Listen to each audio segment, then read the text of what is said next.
इस वीडियो में जनाब मैं आपसे बात करूंगा एज़ोस्पर्मिया यानी कि वो कंडीशन जिसमें मर्द के जरासीम बिल्कुल सिफर हो जाते हैं।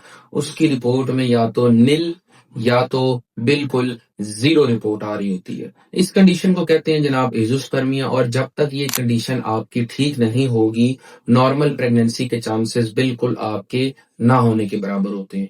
जब हम पेशेंट्स को इसका इलाज बताते हैं जनाब, तो वो दो तीन तरह से होता है। सबसे पहले हम कोशिश करते हैं कि पेशेंट को दवाई दी जाए, और अगर उसका कोई हार्मोनल प्रॉब्लम है या उसको कोई सप्लीमेंटेशन का प्रॉब्लम है या फिर कोई डाइट का प्रॉब्लम है तो हम उसको ठीक करें।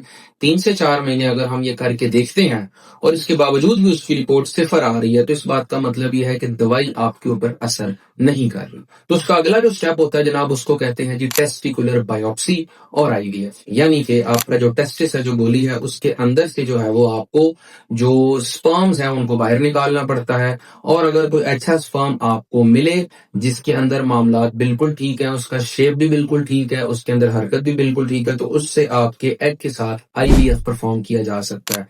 तो मेरा आपको मशवरा यही है कि अगर आप एज़ोस्पर्मिया यानी कि रिपोर्ट जीरो होने की वजह से परेशान है और आपको बिल्कुल नाउम्मीद कर दिया गया है कि जनाब आपका कुछ नहीं हो सकता, तो कोशिश ये करें कि आप लोग किसी अच्छी जगह पे जाके अपने प्रॉपर टेस्ट करवाएं।